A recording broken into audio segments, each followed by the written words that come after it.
Ma'am, how ready are we for the 2025 elections? As per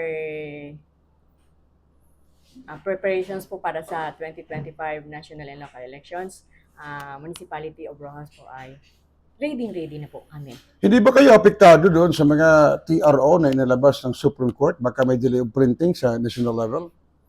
Sa tingin ko naman po ay hindi. Kasi ongoing na po ulit ang printing. Mm. At sobrang sipag po at maasikaso ng ating COMELEC chairman. Kaya sobra po siyang responsable.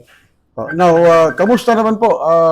Kamusta ang status dito sa bayan ng Rojas?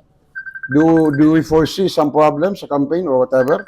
Wala pa naman po tayo nakikitang problema sa campaign at ang atin naman po mga candidates mga professional naman po sila at edukado. Madali po silang mapasunod kung ano po yung dapat nilang sundin ng batas. May aktibidad ngayon sa gym ng Rojas. Ano po ito? Yes po. Ang activity po natin ngayon ay automated counting machine demonstration. Okay. I-demo po namin sa mga participants, sa mga attendees po. Ang i-invite po talaga namin ngayon is mga candidates. So sabi po namin sa kanila, magsama po kayo ng mga kabarangay nyo, mga kilala nyo. Kasi napaka-importante po ng ACM demo. Bago po kasi ang machine natin ngayon.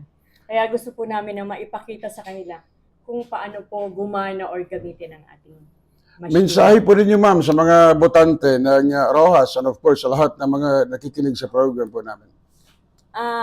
Para po sa lahat ng botante at mga mamayan ng Rojas, lahat po tayo ay makiisa para magkaroon po tayo ng isang matahimik, maayos at makabuluhang halalan sa bayan ng Rojas. Maraming salamat.